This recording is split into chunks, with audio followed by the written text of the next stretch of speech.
Graça e paz do nosso Senhor Jesus a todos, amém? Hoje nós estaremos encerrando a nossa série e finalizando o que nós temos para tratar sobre a missão e logo após estaremos já iniciando esse período final de ano, onde nós trataremos do advento, do nascimento de Jesus. Como igreja presbiteriana do Barreto, nós entendemos que a nossa missão ela está fincada sobre 3 pilares. O primeiro pilar, o pilar da adoração, que é o nosso relacionamento com Deus.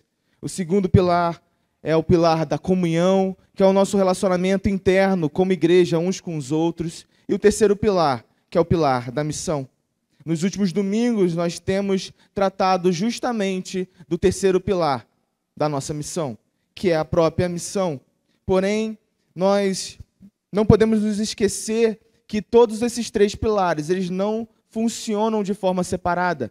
Eles não estão desconectados uns dos outros, mas eles têm uma relação entre eles. Enquanto nós pregamos o Evangelho por meio da missão, Deus vai juntando pessoas para que nós possamos caminhar em comunhão. E diante dessa comunhão, nesta comunhão, nós adoramos a Deus com as nossas vidas. E isso vai sendo retroalimentado todos os dias. Nós vamos vivendo para a glória de Deus e somos cada vez mais capacitados, uma vez unidos, a pregar novamente o Evangelho. E esse ciclo entre os 3 pilares, adoração, comunhão e missão, vai sendo ocorrendo na vida da igreja. Hoje nós vamos terminar a série Ânimo para a Missão, descobrindo que a missão ela não termina na proclamação do Evangelho e na conversão de pessoas que passam a viver uma vida nova, sob uma nova perspectiva. Há algo muito além disso. Por isso eu quero convidar os irmãos a voltarem os seus olhos para o texto que nós estamos estudando nesses últimos domingos, que é Atos 2. Nós leremos do versículo 42 até o final do capítulo. Por isso eu peço aos irmãos que abram suas Bíblias no texto de Atos 2, 42 em diante.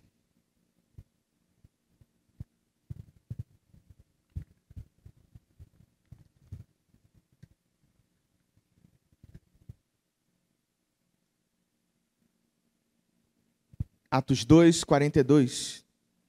Amém? O texto diz o seguinte: eles se dedicavam ao ensino dos apóstolos e à comunhão, ao partir do pão e às orações. Todos estavam cheios de temor, e muitas maravilhas e sinais eram feitos pelos apóstolos. Os que criam mantinham-se unidos e tinham tudo em comum. Vendendo suas propriedades e bens, distribuíam a cada um conforme a sua necessidade. Todos os dias continuavam a reunir-se no pátio do templo, partiam o pão em casa e juntos participavam das refeições, com alegria e sinceridade de coração, louvando a Deus e tendo a simpatia de todo o povo. E o Senhor lhes acrescentava diariamente os que iam sendo salvos. Amém. Vamos orar, irmãos? Senhor Deus, fale conosco nessa noite, Senhor. Fale conosco por meio da Tua palavra, que o Teu Espírito possa fincar, Senhor, todo o ensinamento, Senhor, da Tua sagrada letra, Senhor, nos nossos corações, na nossa alma. Que nós possamos, Senhor, aprender mais de Ti. Que nós possamos aprender como ser uma igreja verdadeiramente missionária. Assim nós oramos em nome de Jesus. Amém e amém. O Espírito já havia descido sobre a igreja no dia de Pentecostes, havia capacitado a igreja a pregar de forma extraordinária, dando a capacidade de falar em línguas diferentes, línguas que eram dos povos que estavam ao redor deles. E esse fato que nós estudamos em domingos atrás, marca o início da igreja e da sua missão de profetizar o Evangelho, a palavra do reino, as boas novas de Jesus Cristo, a toda língua, a toda nação, a toda etnia. Muitos não compreenderam o que estava acontecendo, como nós vimos nos últimos estudos. Por isso Pedro ele se levanta, cheio do Espírito, e começa a pregar com o objetivo de esclarecer o que estava acontecendo, o que havia acontecido em Pentecostes e o que viria a acontecer mais à frente. E nós vemos que, nesse momento, o reino de Deus foi, mais uma vez, completado com o advento da igreja, e a igreja de Cristo estava sendo ajuntada para viver uma nova vida, sob uma perspectiva de um novo reino, assim como o reverendo Arthur nos ensinou no último domingo. De forma resumida, foi isso que nós vimos até aqui no nosso estudo em cima de Atos 2. A missão de Deus de salvar e resgatar o perdido passa pela missão da igreja de Jesus Cristo na proclamação do Evangelho. O final do capítulo 2, que a gente acabou de ler, demonstra o resultado de tudo isso, de tudo que vimos até aqui. E como isso resultou numa vida rotineira, cotidiana da igreja, diferente. Resultou em uma prática daquelas pessoas diferente de tudo o que já tinha visto antes. Enquanto nós vemos a igreja peregrinando pelo mundo, nós percebemos que existem marcas que essa igreja deve ter para cumprir a sua missão. No final do texto, nós vemos uma mudança no andamento do capítulo. Sai do relato da pregação de Pedro, daquela história que estava acontecendo, e o relato de Atos 2 vem para uma parte externa, onde Lucas, o autor desse livro, ele começa a narrar o que estava acontecendo na igreja após aquele advento em que muitas pessoas foram agregadas à igreja. E não só há uma mudança no relato, no tipo de narrativa do texto, mas também há uma mudança no seu conteúdo. Inicialmente, o texto ele estava focando naquele fato da descida do Espírito Santo. E o que aquela descida fez com que o povo, a igreja ali reunida, fizesse, proclamasse a verdade do Evangelho. E ele começa a narrar como que essa proclamação foi efetiva. E nós terminamos logo o versículo anterior dizendo que 3.000 pessoas haviam sido agregadas, haviam sido convertidas ao Evangelho, à igreja de Cristo Jesus. Assim, nós percebemos que o movimento final da missão da igreja, daquela proclamação do Evangelho, é o ajuntamento do corpo de Cristo. É o encontro, a comunhão da igreja para edificação mútua. A missão, ela não está desconectada da comunhão dos santos, irmãos. A missão não deve estar desconectada da comunhão da igreja. Por isso o texto, ele nos direciona a compreender que o objetivo final da missão deve ser a inserção de todo aquele que crê em Cristo Jesus no contexto da igreja. Por isso, irmãos, hoje eu quero trabalhar com vocês, entender com vocês, extrair desse texto o como é importante nós entendermos que a nossa missão de pregar o Evangelho deve ser completa e que a nossa missão não termina apenas com pessoas sendo batizadas aqui na frente, mas de uma forma intencional. Cada um de nós tem a responsabilidade de viver esse corpo que Cristo ajuntou. Viver essa união e essa comunhão que Cristo fez por meio do seu sacrifício. Ele nos ajuntou como igreja e por isso é nossa responsabilidade nutrir uma igreja saudável. Por isso eu quero tratar com vocês 4 marcas da igreja verdadeiramente missionária.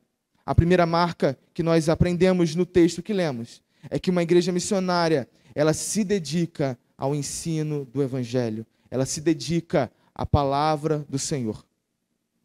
O ensino dos apóstolos, como é o termo usado no texto, nada mais é aquilo que Cristo legou para os seus discípulos, aquilo que Cristo ensinou aos seus discípulos, as boas novas do reino.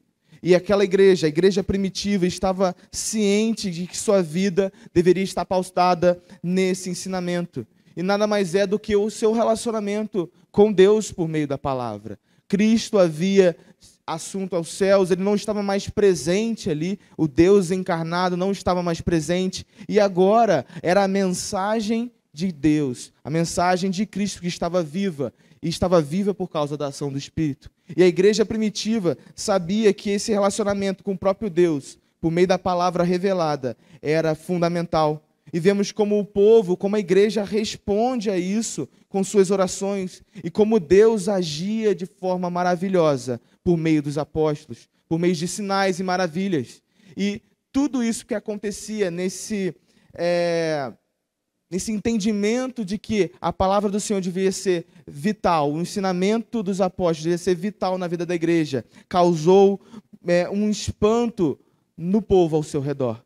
Os sinais e maravilhas que aqueles homens faziam estava causando um temor e uma reverência a Deus.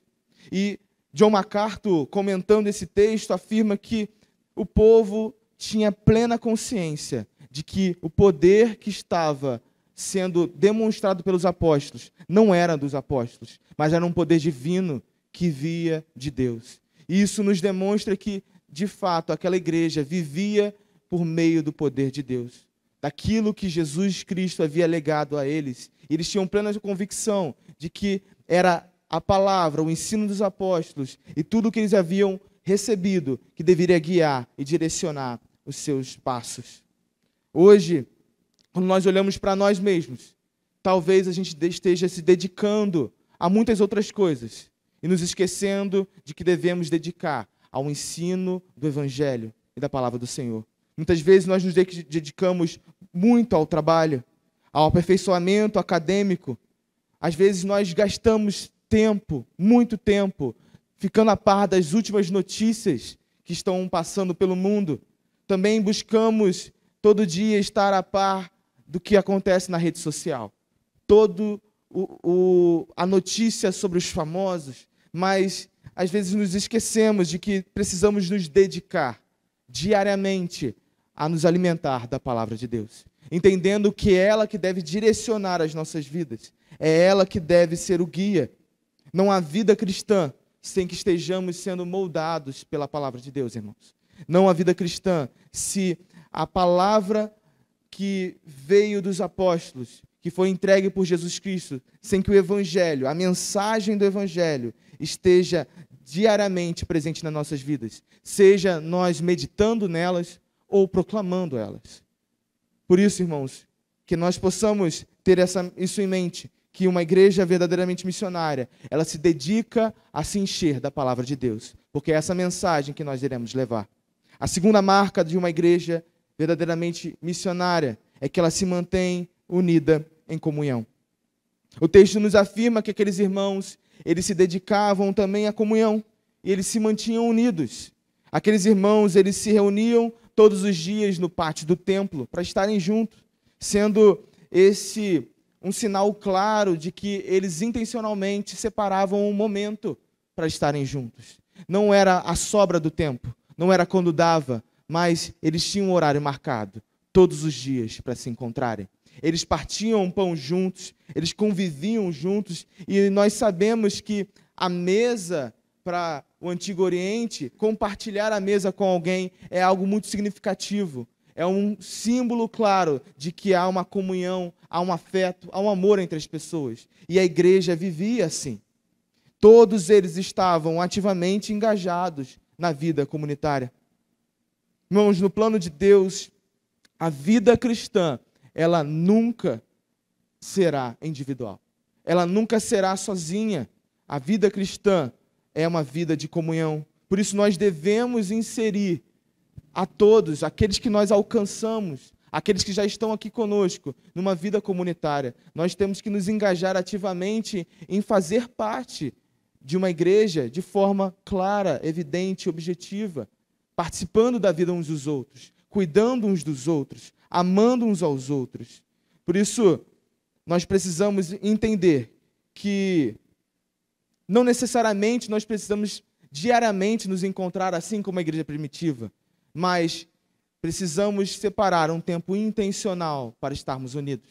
Um tempo na nossa agenda nós devemos separar para conviver uns com os outros, para cuidar uns dos outros, para ouvir uns aos outros. Por isso, irmãos, eu não quero, nessa noite, trazer muitos argumentos para dizer o como isso é importante, o como isso é bom para você, o como isso é bom para a sua saúde emocional, mas eu quero trazer somente um argumento que é muito claro. Nós entendemos que a palavra de Deus é autoritativa sobre nós.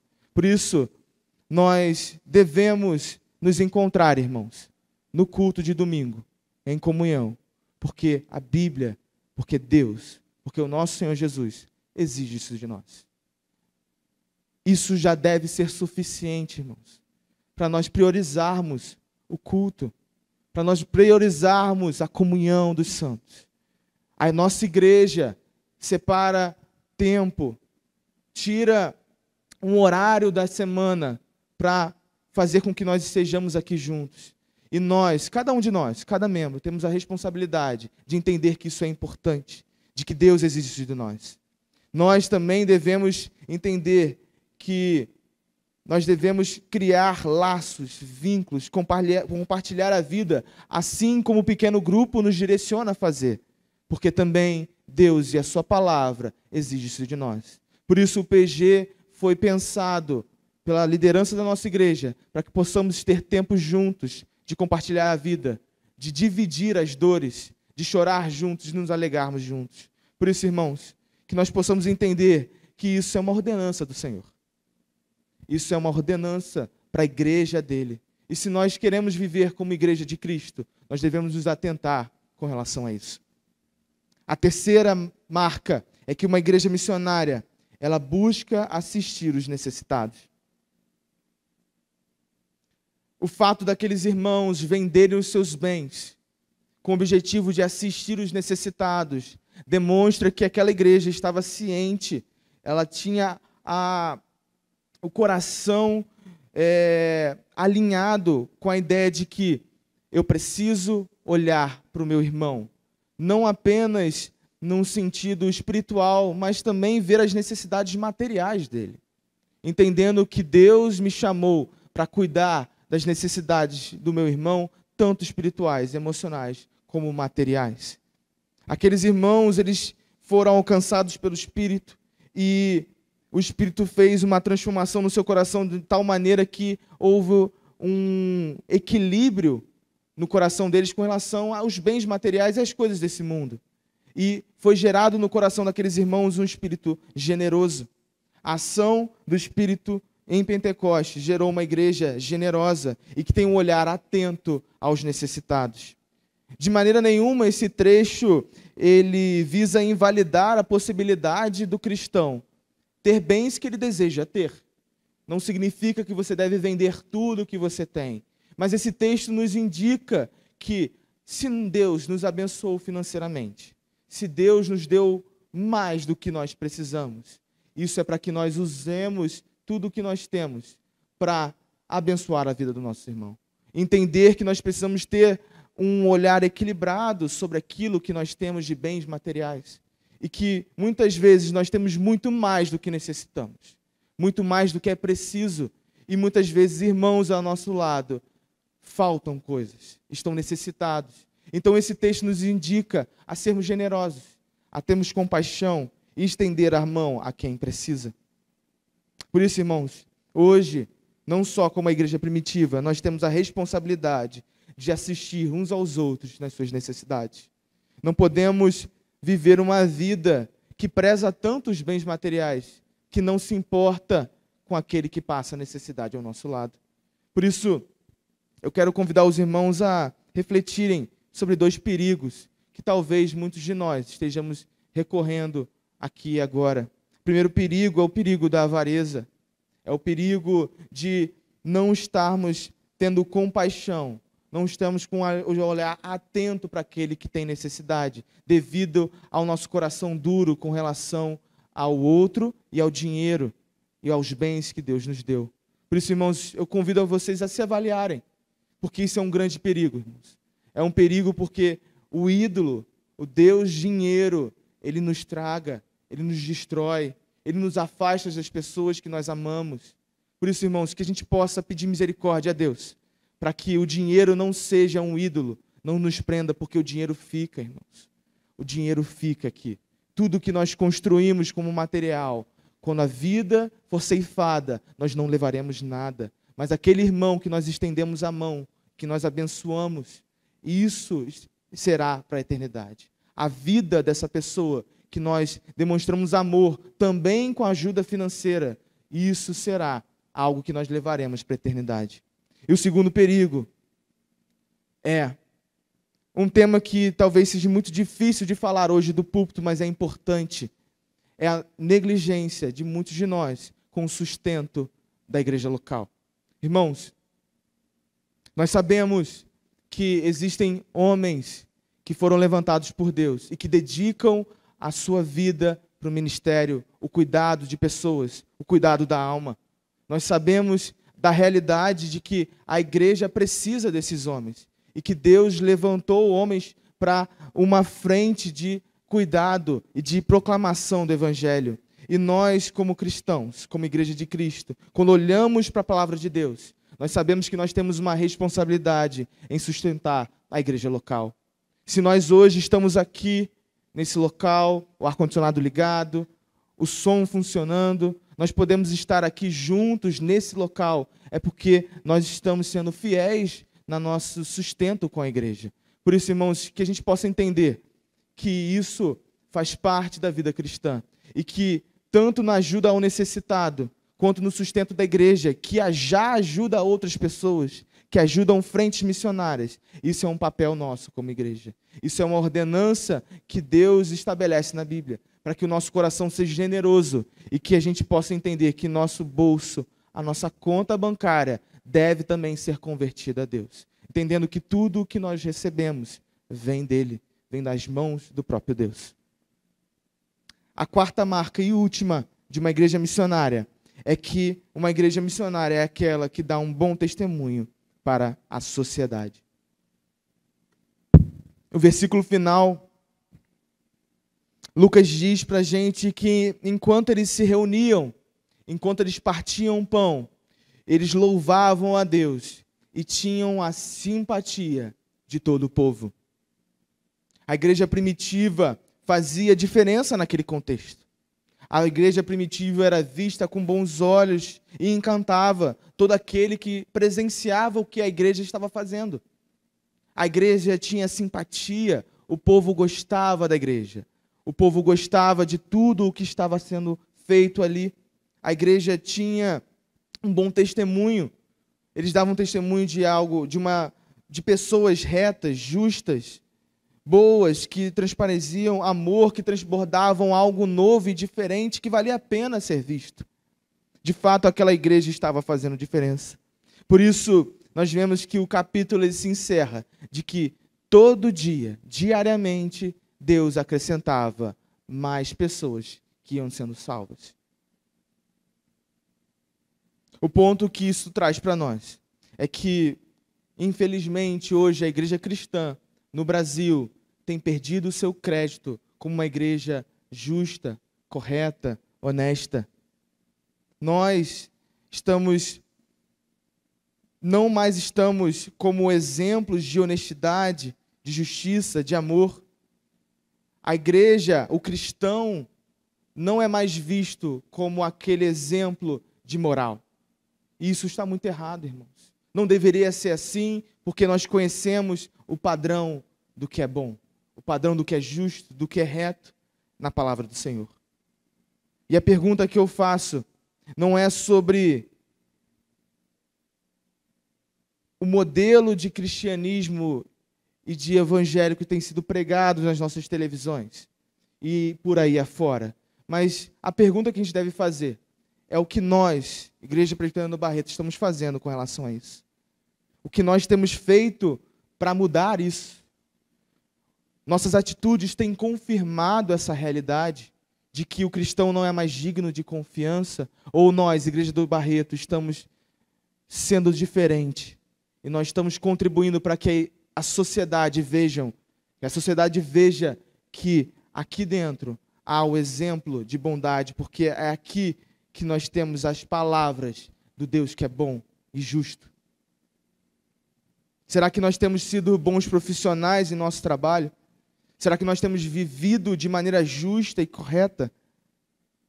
Será que nós temos vivido o amor que pregamos? Ou tudo que pregamos não passa de palavras vazias? O Cristo que nós pregamos, o Cristo que nós demonstramos para o mundo, é aquele que tem moldado as nossas vidas, é aquele que nós temos seguido como exemplo, é aquele que é o modelo e tem moldado as nossas ações no mundo. Irmãos, quando a imagem da igreja cai em descrédito, a nossa mensagem também é desacreditada, irmãos. Precisamos buscar uma vida que de fato honre a Deus, que de fato louve a Deus. Irmãos, nós não faremos diferença no mundo em trevas se a luz do Evangelho, se a luz de Cristo não brilhar nas nossas ações. Se não brilhar diante dos homens, nós precisamos dar bom testemunho diante da sociedade. Diante de tudo que nós vimos, nós percebemos que a nossa missão de proclamar o Evangelho termina com o estabelecimento da comunhão dos santos. E que nós temos a responsabilidade de conduzir aqueles que são salvos por Cristo a estarem conosco em comunhão. Essa é a nossa responsabilidade como uma igreja missionária. A missão termina no ajuntamento da igreja e que todos estão agora motivados para a edificação mútua e para se prepararem para voltar para o campo de batalha, que é o mundo, para pregar o Evangelho, para ser embaixador de Cristo. Por isso, eu quero terminar esse sermão lembrando aos irmãos o que o Evangelho, a mensagem central, nos tem a dizer sobre tudo que nós conversamos. Irmão, Jesus Cristo, Ele não nos salvou para andarmos sozinhos. Nosso Senhor, Ele não suportou a cruz pesada, dolorida, para que vivêssemos de maneira individualista, mas Ele nos salvou para nos reconectar a relacionamentos saudáveis. Primeiramente, para nos reconectar a Deus e depois ao nosso semelhante. Cristo, Ele nos salvou para nos ajuntar como seu corpo, como sua igreja, como seu povo de santos separados. Por isso, é nossa responsabilidade cuidar para a edificação do corpo. E sempre a edificação do corpo é para a glória de Deus, para a honra de Deus. Por isso, irmãos, eu quero desafiá-los para que vocês possam viver como uma igreja verdadeiramente missionária. Uma igreja que se engaja na missão e entende que tem a responsabilidade de fazer diferença nesse mundo e que tem a responsabilidade de cuidar um dos outros.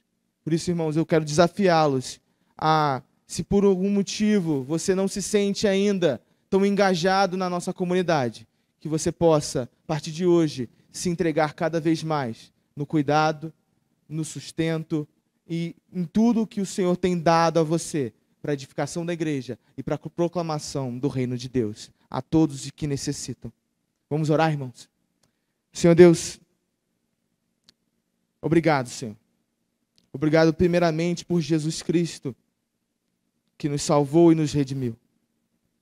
Mas pedimos a Tua ajuda para que cada vez mais no nosso coração, na nossa alma, seja aplicada a verdade de que devemos viver uma vida comunitária. Uma vida que preza pelo outro e que busca a edificação uns dos outros, Senhor. Senhor, nos ajuda a ser uma igreja verdadeiramente missionária, Senhor. Nos ajuda, Senhor, a prezar pelo ensino dos apóstolos. Nos ajuda a prezar pela Tua palavra, Senhor. Nos ajuda a viver unidos em comunhão. Nos ajuda a ter um olhar compassivo, Senhor, para o necessitado. Nos ajuda, Senhor, a ter o nosso coração, a nossa mente generosa, Senhor, para que nós possamos estender auxílio físico, emocional, material àquele que necessita, Senhor. E por fim, nos ajuda a ser luzeiro nesse mundo, Senhor. Nos ajuda a dar bom testemunho, Senhor, porque a igreja, a sua igreja, é a única que pode trazer salvação, trazer a mensagem de vida eterna para um mundo perdido, Senhor. Por isso, não nos deixe, Senhor, vacilar na caminhada, Senhor, para que a Igreja Presbiteriana do Barreto seja um bom testemunho na sociedade, seja exemplo, Senhor, e que nós possamos conquistar a simpatia de todo o povo. Nos ajuda, Senhor, a ser uma igreja que olha para Ti, Jesus, que olha para o alvo e entende a sua missão nesse mundo. Tenha misericórdia de nós e nos auxilie, Senhor, na caminhada, na peregrinação nessa terra. Assim nós oramos em teu nome, Jesus. Amém e amém.